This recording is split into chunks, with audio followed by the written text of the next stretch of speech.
os olhos orvalhados de lágrimas.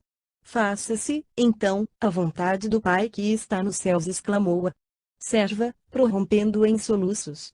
Filhas, disse, porém, o ancião de Samaria, com o olhar profundo e límpido, fito no céu, onde fulguravam as irradiações do sol ardente. O Messias nunca nos ocultou a verdade dos seus sacrifícios, dos martírios que o aguardavam nestes sítios, a fim de nos ensinar que o seu reino não está neste mundo.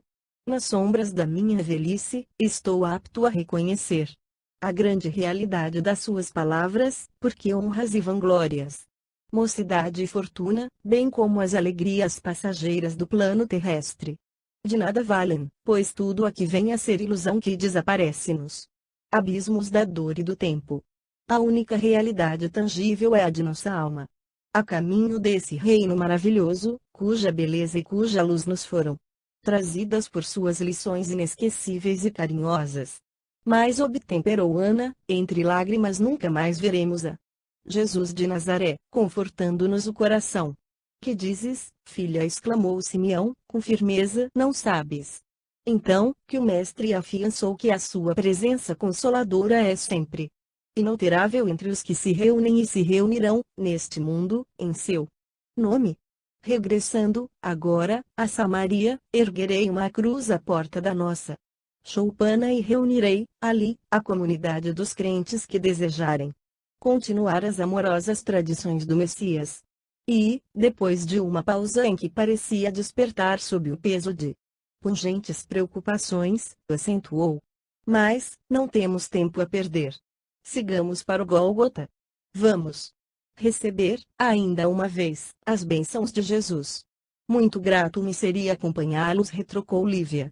Impressionada, entretanto, urge volte a casa, onde me esperam os cuidados com a filha. Sei que hão de relevar minha ausência, porque a verdade é que estou, em pensamento, junto à cruz do Mestre, meditando nos seus martírios e inomináveis padecimentos. Meu coração acompanhará essa agonia indescritível, e que o Pai dos céus nos conceda a força precisa para suportarmos corajosamente o angustioso transe.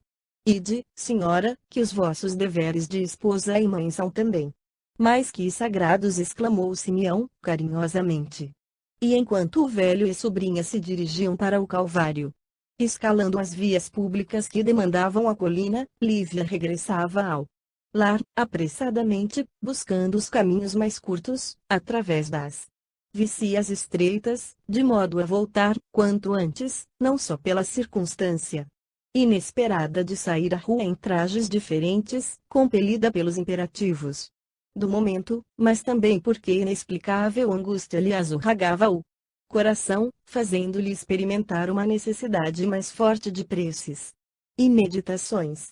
Chegando ao lar, seu primeiro cuidado foi retomar a túnica habitual, buscando um recanto mais silencioso dos seus apartamentos, para orar com fervor ao Pai de infinita misericórdia. Daí a minutos, ouviu os ruídos indicativos da volta do esposo, que notou, se recolhia ao gabinete particular, fechando a porta com estrépito. Lembrou-se, então, que de sua casa era possível avistar ao longe os movimentos do Gólgota, procurando um ângulo de janela, de onde conseguisse contemplar os penosos sacrifícios do Mestre de Nazaré. Bastou buscasse fazê-lo, para que enxergasse nas eminências do monte o grande ajuntamento de povo, enquanto levantavam as três cruzes famosas, daquele dia inesquecível. A colina era estéril, sem beleza, e através da distância podiam seus olhos lobrigar os caminhos poeirentos e a paisagem desolada e árida, sob um sol causticante. Lívia orava com toda a intensidade emotiva do seu espírito, dominada por angustiosos pensamentos. À sua visão espiritual, surgiram ainda os quadros suaves e encantadores do mar da Galileia, conhecendo que a memória lhe revinha aquele crepúsculo inolvidável, quando, entre criaturas humildes e sofredoras, aguardava o doce momento de ouvir a confortadora palavra do Messias, pela primeira vez. Via ainda a tosca barca de Simão, encostando-se às flores mimosas das margens, enquanto a renda branca das espumas lambia os seixos claros da praia. Jesus ali estava, junto da multidão dos desesperados e desiludidos, com seus grandes olhos ternos e profundos. Todavia, aquela cruz que se levantava, no Monte da Caveira, trazia-lhe o coração em amargosas cismas. Depois de orar e meditar longamente, examinou de longe os três madeiros, presumindo escutar o vozeio da multidão criminosa, que se acotovelava junto à cruz do Mestre, em terríveis impropérios. De repente, sentiu-se tocada por uma onda de consolações indefiníveis. Figurava-se-lhe que o ar sufocante de Jerusalém se havia povoado de vibrações melodiosas intraduzíveis. Extasiada, observou, na retina espiritual, que a grande cruz do Calvário estava cercada de luzes numerosas. Ao calor invulgar daquele dia, nuvens escuras se haviam concentrado na atmosfera, prenunciando tempestade. Em poucos minutos, toda a abóbada celeste permanecia represada de sombras espessas. No entanto, naquele momento, Lívia notara que se havia rasgado um longo caminho entre o céu e a terra, por onde desciam ao Gólgota legiões de seres graciosos e alados. Concentrando-se, aos milhares, ao redor do madeiro, pareciam transformar a cruz do Mestre em fonte de claridades perenes e radiosas. Atraída por aquele imenso foco de luz resplandecente, sentiu que sua alma desligada do corpo carnal se transportava ao cume do Calvário, a fim de prestar a Jesus o último preito do seu devotamento. Sim, via, agora, o Messias de Nazaré, rodeado dos seus lúcidos mensageiros e das legiões poderosas de seus anjos. Jamais supusera vê-lo tão divinizado e tão belo, de olhos voltados para o firmamento, como em visão de gloriosas beatitudes. Ela o contemplou, por sua vez, tocada de sua maravilhosa luz, alheia a todos os rumores que a rodeavam, implorando-lhe fortaleza, resignação, esperança e misericórdia.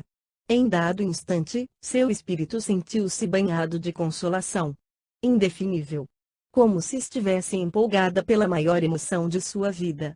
Notou que o Mestre desviara levemente o olhar, pousando nela, numa onda de amor intraduzível e de luminosa ternura. Aqueles olhos serenos e misericordiosos, nos tormentos extremos da agonia, pareciam dizer-lhe: Filha, aguarda as claridades eternas do meu reino, porque, na terra, é assim que todos nós deveremos morrer. Desejava responder às exortações suaves do Messias, mas seu coração estava sufocado numa onda de radiosa espiritualidade. Todavia, no íntimo, afirmou, como se estivesse falando para si mesma: sim, é desse modo que deveremos morrer. Jesus, concedei-me alento, resignação e esperança para cumprir os vossos ensinamentos, para alcançar um dia o vosso reino de amor e de justiça. Lágrimas copiosas banhavam-lhe o rosto, naquela visão beatífica e maravilhosa. Nesse momento, porém, a porta abriu-se com estrépito e a voz soturna e desesperada do marido vibrou no ar abafado, despertando-a bruscamente, arrancando-a de suas visões consoladoras. Lívia, bradou ele, como se estivesse tocado por comoções decisivas e desesperadas. Públio Lentulus, regressando ao lar, encaminhou-se imediatamente ao gabinete, onde se deixou ficar por muito tempo, engolfado em atrozes pensamentos. Depois de sentir o cérebro trabalhado pelas mais antagônicas resoluções, lembrou-se de que deveria suplicar a piedade dos deuses para os seus penosos transes. Dirigiu-se ao altar doméstico onde repousavam os símbolos inanimados de suas divindades familiares, mas, enquanto Lívia alcançara o precioso conforto, aceitando no coração os ensinos de Jesus com o perdão, a humildade e a prática do bem, debalde o senador procurou esclarecimento e consolo, elevando as suas orações aos pés da estátua de Júpiter, impassível e orgulhoso. Debalde suplicou a inspiração de suas divindades domésticas, porque esses deuses eram a tradição corporificada do imperialismo da sua raça, tradição que se constituía de vaidade e de orgulho, de egoísmo e de ambição. Foi assim que, intoxicado pelo ciúme, procurou a esposa, sem mais delongas, a fim de cuspir-lhe em rosto todo o desprezo da sua amargurada desesperação. Ao chamá-la, bruscamente, observou que seus olhos semicerrados estavam cheios de lágrimas, como a contemplar alguma visão espiritual inacessível à sua observação. Jamais Lívia lhe parecera tão espiritualizada e tão bela como naquele instante, mas o demônio da calúnia lhe fez sentir imediatamente que aquele pranto nada representava senão sinal de remorso e compulsão ante a falta cometida, ciente, como deveria achar-se a esposa, da sua presença no palácio governamental, depreendendo-se daí que ela deveria esperar a possibilidade da sua severa punição. Arrancada ao seu êxtase pela voz vibrante do marido, a pobre senhora observou que a sua visão se desvanecera inteiramente, e que o céu de Jerusalém fora invadido por intensa escuridão, ouvindo-se os ribombos formidáveis de trovões longínquos, enquanto relâmpagos terríveis riscavam a atmosfera em todas as direções. Lívia, exclamou o senador, com voz forte e pausada, dando a entender o esforço que despendia para dominar o complexo de suas emoções. As lágrimas de arrependimento são inúteis neste momento doloroso dos nossos destinos, porque todos os laços de afetividade comum que nos uniam estão agora rotos para sempre. Mas, que é isso? Pôde ela dizer, revelando o pavor que tais palavras lhe produziam. Nem mais uma palavra, revidou o senador, pálido de cólera, dentro de uma serenidade feroz e implacável. Observei, com os próprios olhos, o seu nefando delito e agora conheço a finalidade dos seus disfarces humildes de Galileia. Ouvir-me-á a senhora até ao fim, eximindo-se de qualquer justificativa, porque uma traição como a sua só poderá encontrar justo castigo no silêncio profundo da morte. Mas, não quero matá-la. Minha formação moral não se compadece com o crime. Não porque haja piedade em minha alma, à vista do possível arrependimento do seu coração, no tempo oportuno, mas porque tenho ainda uma filha sobre cuja fronte recairia o meu gesto de crueldade contra a sua felonia, que basta para nos tornar infelizes por toda a vida. Homem honesto e pronto a desafrontar-me de qualquer ultraje, tenho muito amor ao meu nome e às tradições de minha família, de modo a me não tornar um pai desnaturado e criminoso. Poderia abandoná-la para sempre, na consideração do seu ato de extrema deslealdade, porém os servos desta casa se alimentam igualmente à minha mesa, e, sem reconhecer os outros títulos que me ligavam à senhora, na intimidade doméstica, vejo ainda na sua pessoa a mãe de meus filhos desventurados. É por isso que, doravante, desprezo, em face das provas palpáveis da sua desonestidade, neste dia nefasto do meu destino, todas as expressões morais da sua personalidade indigna, para conservar nesta casa, tão somente, a sua expressão de maternidade, que me habituei a respeitar nos irracionais mais humildes. Os olhos súplices da caluniada deixavam entrever os indizíveis martírios que lhe dilaceravam o coração carinhoso e sensibilíssimo. Ajoelhara-se aos pés do esposo, com humildade, enquanto lágrimas dolorosas lhe rolavam das faces pálidas.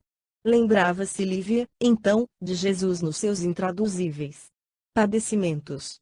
Sim, ela recordava suas palavras e estava pronta para o sacrifício. No meio de suas dores, parecia sentir ainda o gosto daquele pão de vida, abençoado por suas divinas mãos, e figurava-se lavada de todas as mundanas preocupações.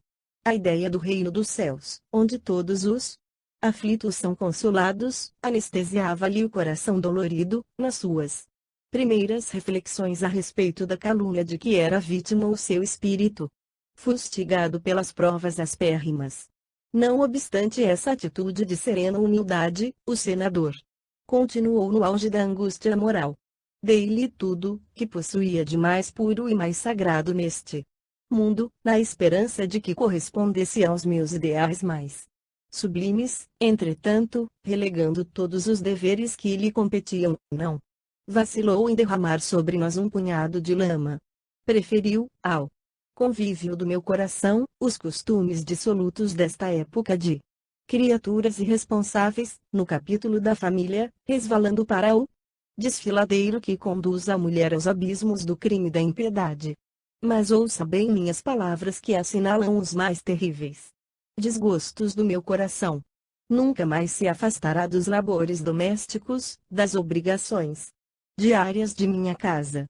Mas um ato, com que provoque as derradeiras reservas da minha tolerância, não deverá esperar outra providência que não seja a morte. Não me solicite as mãos honestas para um ato de tal natureza. Se as tradições familiares desapareceram no âmago do seu espírito, continuam elas cada vez mais vivas em minha alma, que as deseja cultivar incessantemente no santuário de minhas recordações mais queridas. Viva com o seu pensamento na ignomínia, mas abstenha-se de zombar publicamente dos meus sentimentos mais sagrados, mesmo porque a paciência e a liberdade também têm os seus limites. Saberei ressurgir desta queda em que as suas leviandades me atiraram. De hora em diante, a senhora será nesta casa apenas uma serva. Considerando a função maternal que hoje exime da morte, mas, não intervenha na solução de qualquer problema educativo de minha filha. Saberei conduzi-la sem o seu concurso e buscarei o filhinho perdido talvez, pela sua inconsciência criminosa, até o fim de meus dias.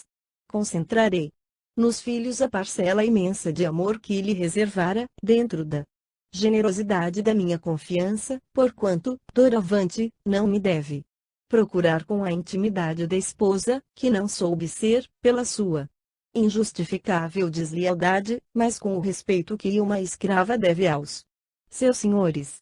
Enquanto se verificava uma ligeira pausa na palavra acrimoniosa e amargurada do senador, Lívia dirigiu-lhe um olhar de angústia suprema.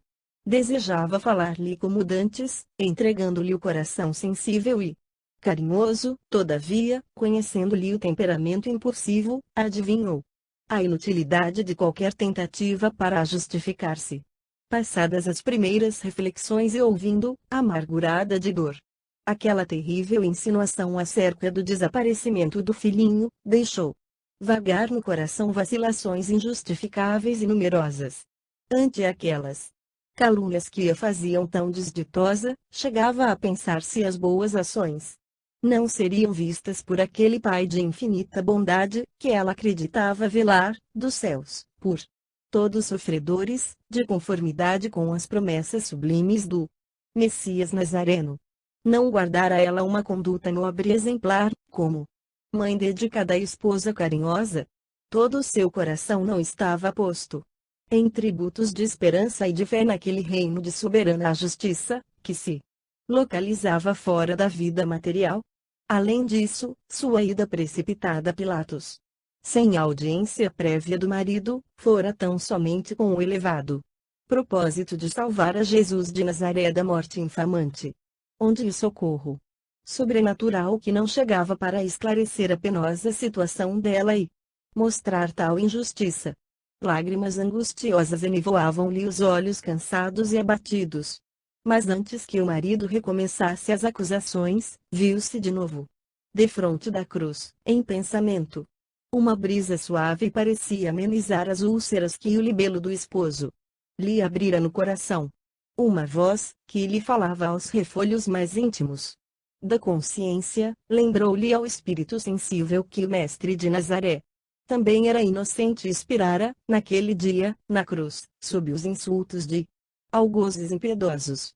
E ele era justo, bom e compassivo. Daqueles a quem mais havia amado, recebera a traição e o abandono na hora extrema do testemunho e, de quantos havia servido com a sua caridade e o seu amor, tinha recebido os espinhos envenenados da mais acerba ingratidão. Ante a visão dos seus martírios infinitos, Lívia consolidou a sua fé e rogou ao Pai Celestial lhe concedesse a intrepidez necessária para vencer as provações aspérrimas da vida. Suas meditações angustiosas haviam durado um momento. Um minuto apenas, após o qual, continuou Públio Lentulus com voz desesperada. Aguardarei mais 2 dias, nas pesquisas de meu filhinho. Desventurado. Decorridas estas poucas horas, voltarei a Cafarnaum para afrontar a passagem do tempo. Ficarei neste cenário maldito, enquanto for necessário e, quanto à senhora, recolha-se doravante em sua própria indignidade, porque, com o mesmo ímpeto generoso com que lhe poupo a existência neste momento, não vacilarei em lhe infligir a derradeira punição no momento oportuno.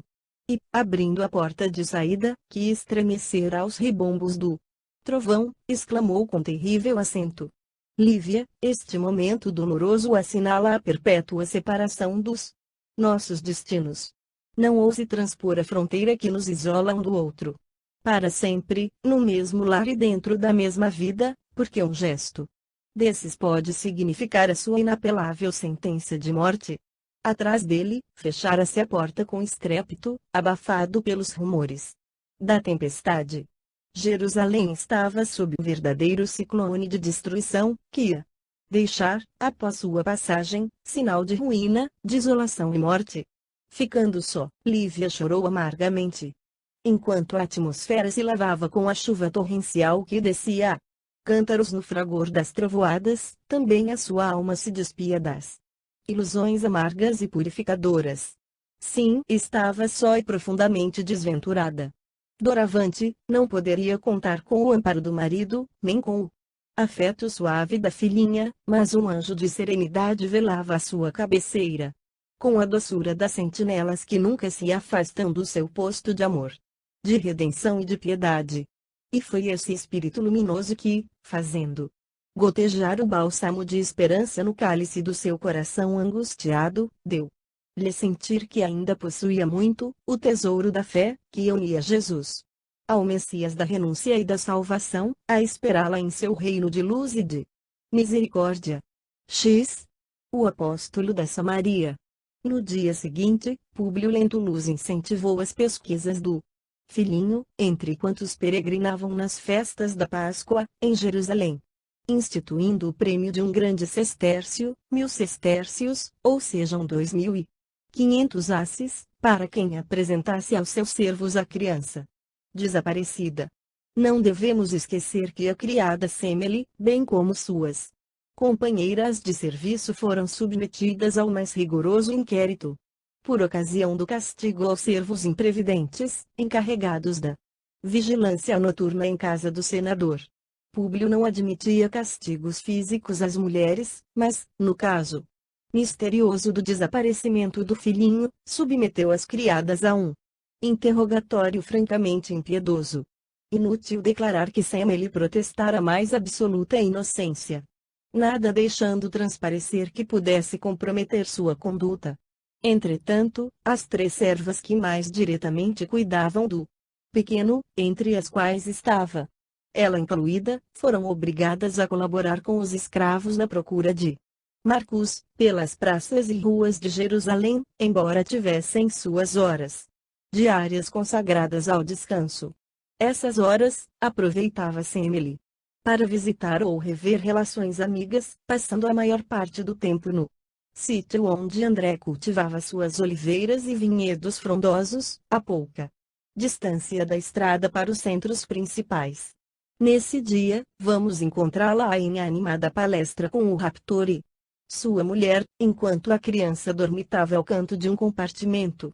Com que então, o senador instituiu o prêmio de um grande sestércio a quem lhe devolva a criancinha, pergunta André de Gioras. Admirado. É verdade, exclamou Semele, pensativa. E, na realidade, trata-se de grande soma em dinheiro romano, que facilmente ninguém ganhará neste mundo. Se não fosse o meu justo e ardente desejo de vingança, replicou o raptor com o seu malicioso sorriso, era o caso de irmos abocanhar essa respeitável quantia. Mas, deixa estar que não precisamos de semelhante dinheiro. Nada necessitamos desses malditos patrícios. Semele escutava-o indiferente e quase completamente alheia à conversa. Entretanto, o interlocutor não perdia de vista as características fisionômicas de sua cúmplice, como se tentasse descobrir no seu modo simples e humilde algum pensamento reservado. Foi assim que, no intuito de lhe sondar a atitude psicológica, disse, em tom aparentemente calmo e despreocupado, como a inquirir dos seus propósitos mais secretos: Semele, quais são as últimas notícias de Benjamin? Ora, Benjamin, respondeu ela, aludindo ao noivo, ainda não se resolveu a marcar o casamento, em definitivo, atento às nossas inúmeras dificuldades. Como não ignora, todo o meu desejo no trabalho se resume na consecução do nosso ideal de adquirir aquela casinha de Betânia, já sua conhecida, e tão logo venhamos a conseguir nosso intento estaremos unidos para sempre. Ainda bem, disse André, com a atitude psicológica de quem encontrara a chave de um enigma, com tempo haverão de conseguir todo o necessário à aventura de ambos. Da minha parte, pode ficar descansada, porque tudo farei por auxiliá-la paternalmente. Muito grata, exclamou a moça, reconhecida. Agora há de permitir que volte ao trabalho, porque as horas parecem adiantadas. Ainda não, falou André resolutamente, espere um momento. Quero dar-lhe a provar do nosso vinho velho, aberto hoje somente para comemorar a circunstância feliz de nos acharmos com vida, depois do medonho temporal de ontem. E, correndo ao interior, penetrou na adega, onde tomou de uma bilha de vinho espumante claro, deitando, com fartura, numa taça antiga. Em seguida, foi a um quarto contíguo, de onde trouxe um tubo pequenino. Deixando cair na taça algumas gotas do conteúdo, monologando baixinho. Ah! Semele, bem poderias viver, se não surgisse esse prêmio maldito, que te condena à morte. Benjamin, o casamento é uma situação de amargurosa pobreza, uma soma de 1000 sestércios constitui tentação a que não poderia resistir o espírito mais bem intencionado e mais puro. Enquanto foram as aperturas e outros castigos, estava certo. Mas agora é o dinheiro, e o dinheiro costuma condenar as criaturas humanas à morte. E, misturando o tóxico violento no vinho que espumava, continuou, resmungando: daqui a 6 horas minha pobre amiga estará penetrando o reino das sombras. Que fazer? Nada me resta senão desejar-lhe boa viagem. É maiúsculo. Nunca mais alguém saberá, neste mundo, que em minha casa existe um escravo com sangue nobre dos aristocratas do Império Romano.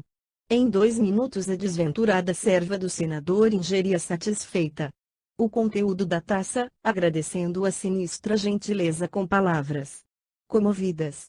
Da porta de sua vivenda empedrada, observou André os passos derradeiros da sua cúmplice, nas derradeiras curvas do caminho.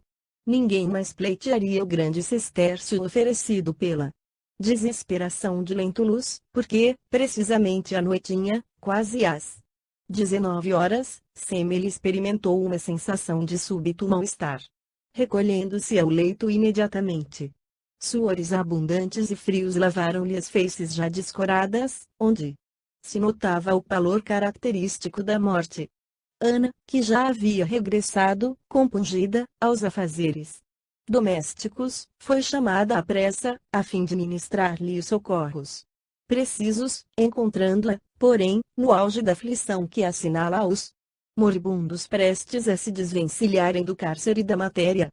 Ana, exclamou agonizante, com voz sumida, eu morro, mas tenho a consciência pesada, intranquila. Semele, que é isso? Replicou a outra, fundamente comovida. Confiemos em Deus, nosso Pai Celestial, e confiemos em Jesus, que ainda ontem nos contemplava da cruz dos seus sofrimentos, com um olhar de infinita piedade. Sinto que é tarde, murmurou agonizante, nas ânsias da morte, eu apenas queria um perdão. Todavia, a voz entrecortada e rouca não pôde continuar. Um soluço mais forte abafara as últimas palavras, enquanto o rosto se cobria de tons violáceos, como se o coração houvesse parado instantaneamente, estringido por incontrastável força. Ana compreendeu que era o fim e suplicou a Jesus recebesse em seu reino misericordioso a alma da companheira, perdoando-lhe as faltas graves que, por certo, haviam dado motivo às palavras angustiosas dos últimos momentos.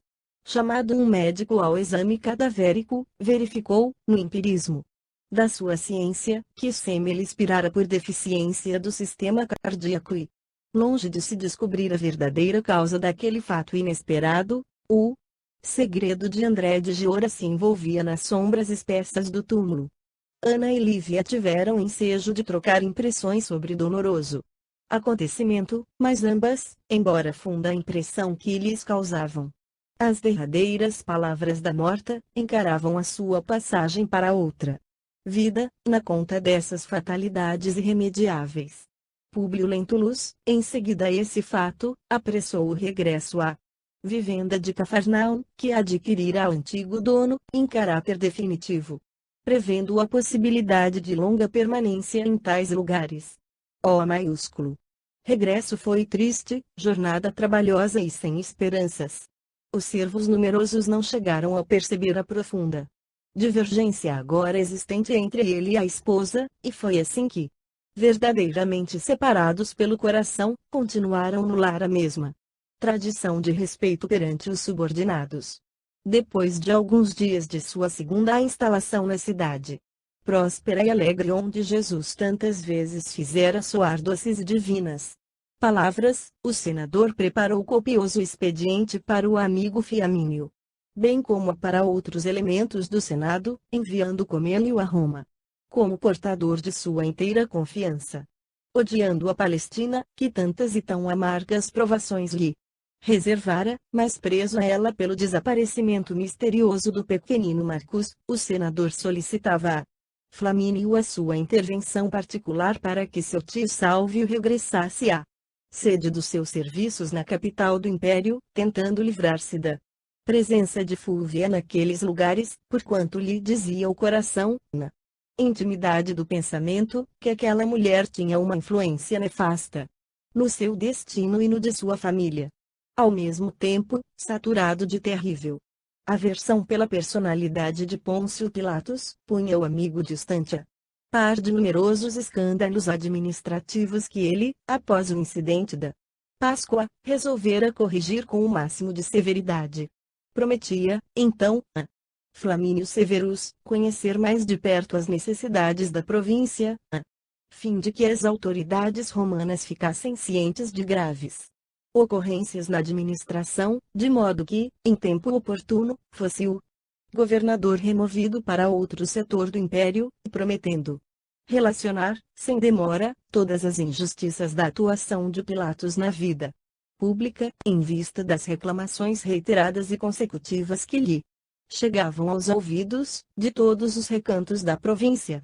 Nessas cartas particulares pedia ainda, ao amigo, as providências precisas, a fim de que lhe fosse enviado um professor para a filhinha, abatendo-se, contudo, de referir-se aos dolorosos dramas da vida privada, com exceção do caso do filhinho, por ele citado nesses documentos como causa única da sua demora indefinida, em tais lugares. Comênio partiu de Jope, com o máximo de precaução, obedecendo rigorosamente às suas ordens e atingindo Roma daí a algum tempo, onde faria chegar aquelas notícias às mãos dos seus legítimos destinatários. Em Cafarnaum, a vida corria triste e silenciosa. Públio apegara-se ao seu arquivo volumoso, aos seus processos, aos seus estudos e às suas meditações, preparando os planos educativos da filha ou organizando projetos concernentes às suas atividades futuras, fazendo possível para reerguer-se do abatimento moral em que mergulhara com os dolorosos sucessos de Jerusalém. Quanto a Lívia, esta, conhecendo a inflexibilidade do caráter orgulhoso do marido, e sabendo que todas as circunstâncias aparentavam a sua culpa, encontrara na alma dedicada da serva uma confidente extremosa no afeto, vivendo quase permanentemente mergulhada em orações sucessivas e fervorosas. Os sofrimentos experimentados patentearam-se-lhe no rosto, revelando profundos vestígios nos sulcos da face descorada. Os olhos, todavia, demonstrando a têmpera e o vigor da fé, clareavam-lhe as expressões fisionômicas de brilho singular, apesar do seu visível abatimento. Em Cafarnaum, os seguidores do Mestre de Nazaré organizaram imediatamente uma grande comunidade de crentes do Messias, tornando-se muitos em apóstolos abnegados de sua doutrina de renúncia, de sacrifício e de redenção. Alguns pregavam, como ele, na praça pública, enquanto outros curavam os enfermos em seu nome. Criaturas rústicas haviam sido tomadas, estranhamente, do mais alto sopro de inteligência e inspiração celeste, porque ensinavam com a maior clareza as tradições de Jesus, organizando-se com a palavra desses apóstolos os pródromos do Evangelho escrito, que ficaria mais tarde no mundo como a mensagem do Salvador da Terra a todas as raças, povos e nações do planeta, qual luminoso roteiro das almas para o céu. Todos quantos se convertiam à ideia nova, confessavam na praça pública os erros da sua vida, em sinal da humildade que lhes era exigida. Portas adentro da comunidade cristã. E para que o meigo profeta de Nazaré jamais fosse esquecido em seus martírios redentores no Calvário, o povo simples e humilde, de então, organizou o culto da cruz, crendo fosse essa a melhor homenagem à memória de Jesus Nazareno. Lívia e Ana, no seu profundo amor ao Messias, não escaparam a essa adesão natural às tradições populares. A cruz era objeto de toda a sua veneração e absoluto respeito, não obstante representar naquele tempo um instrumento de punição para todos os criminosos e celerados. Ana continuou a frequentar as margens do lago, onde alguns apóstolos do Senhor prosseguiam cultivando as suas lições divinas, junto dos sofredores deserdados da sorte. E era comum ver em si esses antigos companheiros e ouvintes do Messias, como pegureiros humildes, atravessando estradas agrestes, no mais absoluto desconforto, a fim de levarem a todos os homens as palavras consoladoras da Boa Nova. Tipos impressionantes de homens simples e abnegados percorriam os mais longos e escabrosos caminhos, de vestes rotas e calçando alpercatas grosseiras, pregando, porém, com perfeição e sentimento, as verdades de Jesus, como se as suas frontes humildes estivessem tocadas da graça divina. Para muitos deles, o mundo não passava da Judeia ou da Síria. Mas a realidade é que as suas palavras desassombradas e serenas iam permanecer no mundo para todos os séculos. Mais de um mês decorrera sobre a Páscoa de 33, quando o senador, por uma tarde formosa e quente da Galileia, se aproximou da esposa para lhe dizer dos seus novos propósitos. Lívia, começou ele, reservado, tenho a comunicar-lhe que pretendo viajar algum tempo, afastando-me desta casa talvez por 2 meses, em cumprimento dos meus deveres de emissário do imperador, em condições especiais nesta província. Como esta viagem se verificará através de pontos numerosos, porquanto tenciono estacionar um pouco em todas as cidades do itinerário, até Jerusalém, não me é possível levá-la em minha companhia, deixando-a, neste caso, como guardiã de minha filha. Como sabe, nada mais existe entre nós que lhe outorgue o direito de conhecer minhas preocupações mais íntimas, todavia, renovo minhas palavras do dia fatal do nosso rompimento afetivo. Conservada nesta casa apenas pela sua tarefa maternal, confio-lhe durante minha ausência a guarda de Flávia, até que chegue de Roma o velho professor que pedia. Flamínio. Desejo firmemente e acredite na confiança que deponho no seu propósito de regeneração, como mãe de família, e que procure restabelecer sua idoneidade que, outrora, não lhe negaria em tais circunstâncias, e espero, assim, se abstenha de qualquer ato indigno, que venha perder minha pobre filha para sempre. Públio, pode ainda exclamar a esposa do senador, aflitamente, tentando aproveitar aquele rápido minuto de serenidade do marido, a fim de se defender das calúnias que lhe eram assacadas pelas mais complicadas circunstâncias, mas, afastando-se repentinamente, fechado na sua severidade orgulhosa, o senador não lhe deu tempo de continuar, integrando-a, cada vez mais, no conhecimento da sua amargurada situação dentro do lar. Passada uma semana, partia ele para a sua viagem aventurosa. Animavam-no, acima de tudo, o desejo de aliviar o coração de tantos pesares, a tentativa da procura do filhinho desaparecido e o objetivo de catalogar os erros e injustiças da administração de Pilatos, de modo a alijá-lo dos poderes públicos na Palestina, em tempo oportuno. Na sua resolução, todavia, pairava um erro grave, cujas consequências dolorosas não conseguira ou não pudera prever no seu íntimo atribulado.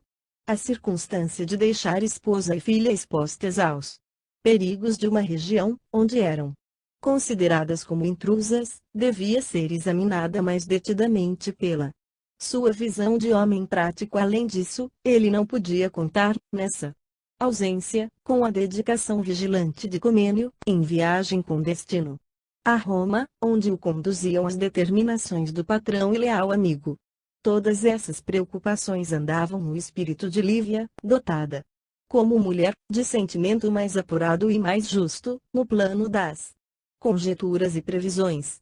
Foi assim, de alma aflita, que viu partir o marido, embora houvesse ele recomendado a numerosos servos o máximo de vigilância nos trabalhos da casa, junto aos seus familiares.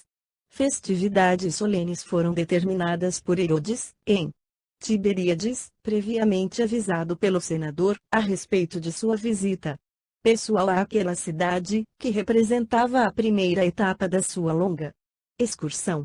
Todas as localidades de maior destaque constavam como pontos de parada da caravana, recebendo Públio, em todas elas, as mais expressivas homenagens das administrações e contingentes de escolta e servos inúmeros, que lhe auxiliavam os serviços, naquela demorada excursão através das unidades políticas de menor importância, na Palestina. Devemos consignar, porém, que Sulpício Tarquínio se encontrava justamente em missão junto de Antipas, quando da festiva chegada de Públio Lentulus à grande cidade da Galileia. Procurou, todavia, não se fazer notado pelo senador, regressando no mesmo dia a Jerusalém, onde vamos encontrá-lo em conferência íntima com o governador, nestes termos. Sabeis que o senador Lentulus dizia a Sulpício, com o prazer de quem dá uma notícia desejada e interessante, dispôs-se a efetuar longa viagem por toda a província, que fez Pilatos grandemente surpreendido. Pois é verdade. Deixei-o em Tiberíades, de onde se dirigirá para Sebastia em breves dias, crendo mesmo, segundo o programa da viagem, que pude conhecer graças ao concurso de um amigo, que não voltará Cafarnaum nestes 40 dias. Que intuito terá o senador com viagem tão incômoda e sem atrativo? Alguma determinação secreta da sede do império? Inquiriu Pilatos, receoso de alguma punição aos seus atos injustos na administração e política da província. Mas, após alguns segundos de meditação, como se o homem privado sobrepujasse às cogitações do homem público, perguntou ao lictor, com interesse: e a esposa? Não o acompanhou? Teria o senador a coragem de deixá-la só, entregue às surpresas deste país, onde se aninham tantos malfeitores? Reconhecendo que teríeis interesse em tais informes, tornou Sulpício, com fingida dedicação e satisfeita malícia, busquei inteirar-me do assunto com um amigo que segue o viajante, como elemento de sua guarda pessoal, vindo a saber que a senhora Lívia ficou em Cafarnaum, na companhia da filha, e ali aguardará o regresso do esposo. Sulpício, exclamou Pilatos, pensativo, suponho não ignoras minha simpatia pela adorável criatura a que nos referimos. Bem o sei, mesmo porque, fui eu próprio, como deveis estar lembrado, que a introduzi no vosso gabinete particular, não há muito tempo. É verdade. Por que não aproveitais este ensejo para uma visita pessoal a Cafarnaum? Perguntou o lector, com segundas intenções, mas sem ferir diretamente o melindroso assunto. Por Júpiter, redarguiu Pilatos, satisfeito, tenho um convite de Usa e outros funcionários graduados de Antipas, naquela cidade, que me autoriza a pensar nisso. Mas, a que vem a tua sugestão neste sentido? Senhor, exclamou Sulpício Tarquinius, com hipócrita modéstia. Antes de tudo, trata-se da vossa alegria pessoal com a realização desse projeto e, depois, tenho igualmente grande simpatia por uma jovem serva da casa, de nome Ana, cuja beleza admirável e simples é das mais sedutoras que hei visto nas mulheres nascidas em Samaria. Que é isso? Nunca te observei apaixonado. Acho que já passaste a época dos arrebatamentos da mocidade. Em todo caso, isso quer dizer que não me encontro sozinho na satisfação que me traz a ideia dessa viagem. Imprevista, replicou Pilatos, com visível bom humor. E, como se naquele mesmo instante houvesse elaborado todos os detalhes do seu plano, exclamou para o lector, que o ouvia entre satisfeito e envaidecido: Sulpício, ficarás aqui em Jerusalém apenas o tempo preciso ao teu descanso ligeiro e imediato, regressando, depois de amanhã, para a Galileia, onde irás diretamente a Cafarnaum avisar-cusa dos meus propósitos de visitar a cidade. Feito isso, irás até a residência do senador Lentulus, onde avisará sua esposa da minha decisão, em tom discreto, cientificando-a do dia previsto para minha partida e chegada até lá. Espero que, com a atitude inconsiderada do marido, deixando-a tão só em tais regiões, venha ela pessoalmente a Cafarnaum encontrar-se comigo, de modo a distrair-se da companhia dos galileus grosseiros e ignorantes, e recordar por algumas horas os seus dias felizes da corte, junto de minha conversação e de minha amizade. Muito bem, redarguiu o lector, não cabendo em si de contente. Vossas ordens serão rigorosamente cumpridas. Sulpício Tarquínio saiu alegre e confortado nos seus sentimentos inferiores, antegozando o instante em que se aproximaria novamente da jovem samaritana, que despertara a cobiça dos seus sentidos materiais. Cobiça que não tivera tempo de manifestar quando da sua permanência no serviço pessoal de Públio Lentulus. Cumprindo as determinações recebidas, vamos encontrá-lo daí a 4 dias em Cafarnaum, onde os avisos do governador foram recebidos com grande contentamento por parte das autoridades políticas. O mesmo, porém, não aconteceu na residência de Públio, onde sua presença foi recebida com reservas pelos empregados escravos da casa. Ao ser chamado, apresentou-se-lhe Maximus, substituto de Comênio na chefia dos serviços usuais, mas que estava longe de possuir a sua energia e experiência. Atendido, solicitamente, pelo antigo servo, que era seu conhecido pessoal, solicitou-lhe o lector a presença de Ana, de quem dizia ele precisar de uma entrevista pessoal para a solução de determinado assunto. O velho criado de Lentulus não hesitou em chamá-la à presença de Sulpício, que a envolveu de olhares cúpidos e ardentes. A criada perguntou-lhe, entre intrigada e respeitosa, a razão da visita inesperada, ao que Tarquinius esclareceu tratar-se da necessidade de se avistar, por um momento, com Lívia, em particular, tentando ao mesmo tempo colocar a pobre moça ao corrente de suas pretensões inconfessáveis, dirigindo-lhe as propostas mais indignas e insolentes. Após alguns minutos, em que se fazia ouvir nas suas expressões insultuosas, em voz abafada, que Ana escutava extremamente pálida, com o máximo de cuidado e paciência para evitar qualquer nota escandalosa. Seu respeito, respondeu a digna serva com voz austera e valorosa. Senhor lector, chamarei minha senhora para atender-vos, dentro de poucos instantes. Quanto a mim, devo afirmar-vos que estáis enganado. Porquanto não sou a pessoa que supondes. E, encaminhando-se resolutamente para o interior, cientificou a senhora do persistente propósito de Sulpício em lhe falar pessoalmente. Surpreendendo-se Lívia não só com o acontecimento inesperado, senão também com a expressão fisionômica da serva, presa da mais extrema palidez, depois do choque sofrido. Ana tratou de não a inteirar de pronto do sucedido, enquanto murmurava: Senhora, o lector Sulpício parece apressado. Presumo que não tendes tempo a perder. Todavia, sem se deixar empolgar pelas circunstâncias, Lívia buscou atender ao mensageiro com o máximo de sua habitual atenção. Ante a sua presença, inclinou-se o lictor com profunda reverência. Dirigindo-se-lhe respeitoso, no cumprimento dos deveres que o traziam. Senhora, venho da parte do senhor procurador da Judeia, que tem a honra de vos comunicar a sua vinda a Cafarnaum nos primeiros dias da próxima semana. Os olhos de Lívia brilharam de justificada indignação, enquanto inúmeras conjecturas lhe assaltaram o espírito, movimentando, porém, as suas energias. Teve a precisa coragem para responder à altura das circunstâncias. Senhor lector, agradeço a gentileza de vossas palavras, todavia, cumpre-me esclarecer que meu marido se encontra em viagem, neste momento, e a nossa casa a ninguém recebe na sua ausência. E, com leve sinal, fez-lhe sentir que era tempo de se retirar, o que Sulpício compreendeu, intimamente encolerizado. Despediu-se com reverências respeitosas. Surpreendido com aquela atitude, por quanto ao espírito do lictor, a prevaricação de Lívia representava um fato inconteste, retirou-se. Sumamente desapontado, mas não sem conjecturar os acontecimentos na sua depravada malícia.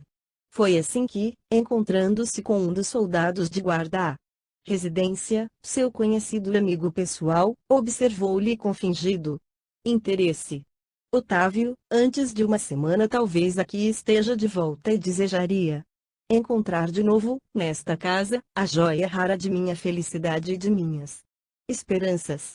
Que joia é essa? Perguntou, curioso, o interpelado. Ana. Está bem. Fácil é o trabalho que me pedes. Mas, ouve-me bem, exclamou o lictor, pressentindo, já, que a presa tudo faria por fugir-lhe das mãos. Ana costuma ausentar-se frequentemente. Caso isso se verifique, espero que a tua amizade não me falte com os informes necessários, no instante oportuno. Pode contar com a minha dedicação. Acabando de ouvir o pormenor mais importante desse diálogo, voltemos ao interior, onde Lívia, de alma opressa, confia a serva amiga e devotada às conjecturas dolorosas que lhe pesavam no coração.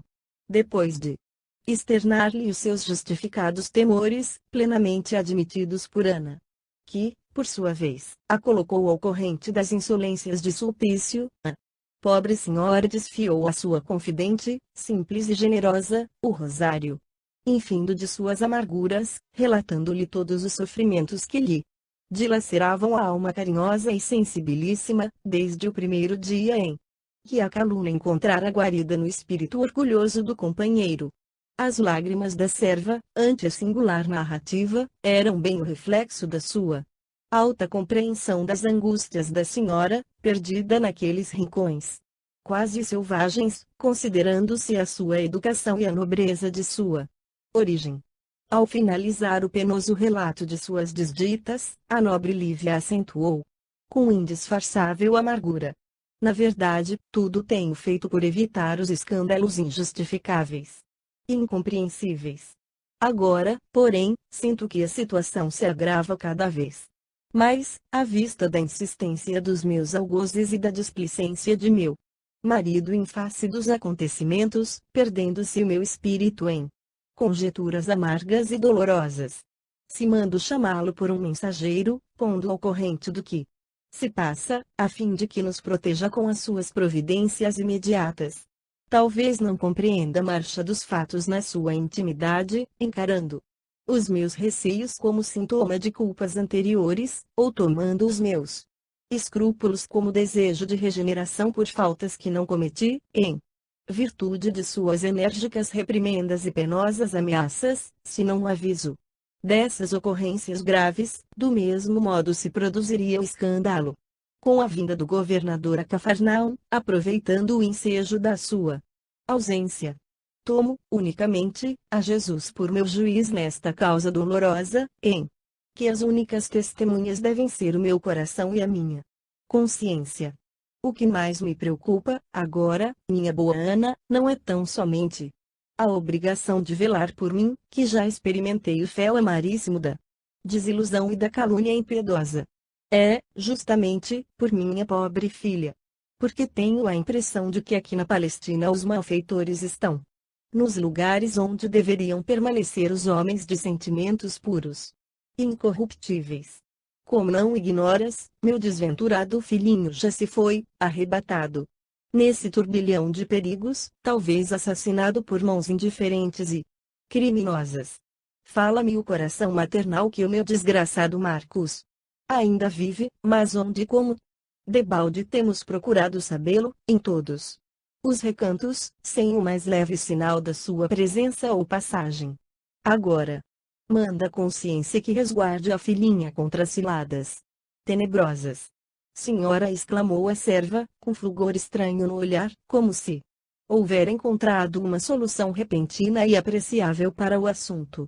O que dissestes revela o máximo bom senso e prudência. Também eu participo dos vossos temores e suponho que deveremos fazer tudo por salvar a menina e a vós mesma das garras desses lobos assassinos. Por que não nos refugiarmos em algum local de nossa inteira confiança, até que os malditos abandonem estas paragens? Mas considero que seria inútil procurarmos abrigo em Cafarnaum. Em tais circunstâncias, iríamos a outra parte. Aonde? Indagou Lívia, com ansiedade. Tenho um projeto, disse Ana esperançosa. Caso assentisseis na sua plena realização, sairíamos ambas daqui, com a pequenina, refugiando-nos na própria Samaria da Judeia, em casa de Simeão, cuja idade respeitável nos resguardaria de qualquer perigo. Mas, a Samaria, replicou Lívia, algo desalentada, fica muito distante. A realidade, contudo, minha senhora, é que necessitamos de um sítio dessa natureza. Concordo em que a viagem não será tão curta, mas partiríamos com urgência, alugando animais descansados, tão logo repousássemos um pouco, na passagem por Naim. Com um dia ou dois de marcha, atingiríamos o vale de Siquém, onde se ergue a velha propriedade de meu tio. Maximus seria cientificado da vossa deliberação, sem outro pretexto que não seja o da necessidade de vossas decisões no momento. E, na hipótese do regresso imediato do senador, estaria o vosso esposo, integrado no conhecimento direto da situação, procurando inteirar-se, por si mesmo, quanto à vossa honestidade. De fato, essa ideia é o recurso mais viável que nos resta, exclamou Lívia, mais ou menos confortada. Além do mais, confio no mestre, que não nos abandonará em provas tão rudes. Hoje mesmo, faremos nossos aprestos de viagem e irás à cidade providenciar, não só quanto aos animais que nos devam conduzir até Naim, como também quanto à partida de um dos teus familiares conosco. De modo a seguirmos com a maior simplicidade, sem provocar a atenção dos curiosos, mas igualmente bem acompanhadas contra os dissabores de qualquer eventualidade. Não te preocupes com despesas, porque estou provida dos necessários recursos financeiros. Assim foi feito.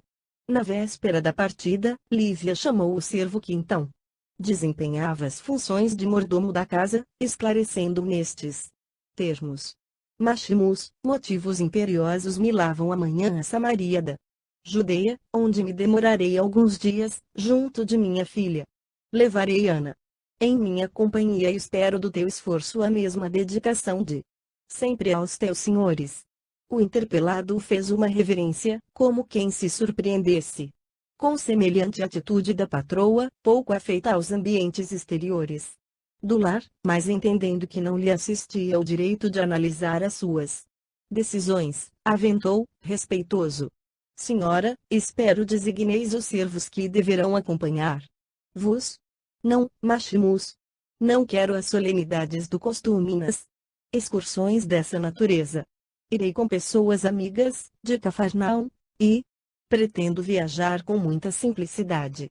Interessa-me avisar-te dos meus propósitos, tão somente pela necessidade de redobrar os serviços de vigilância na minha ausência, e considerando a possibilidade do regresso inopinado do teu amo, a quem cientificarás da minha resolução, nos termos em que me estou exprimindo. E, enquanto o criado se inclinava respeitoso, Lívia regressava aos aposentos, solucionando todos os problemas relativos à sua tranquilidade. No dia imediato, antes da aurora, saía de Cafarnaum uma caravana humilde. Compunham uma Lívia, a filhinha, Ana e um dos seus velhos e respeitáveis familiares, que se dirigiam pela estrada que contornava o grande lago, quase em caprichoso semicírculo, acompanhando o curso das águas do Jordão a descerem. Sussurrantes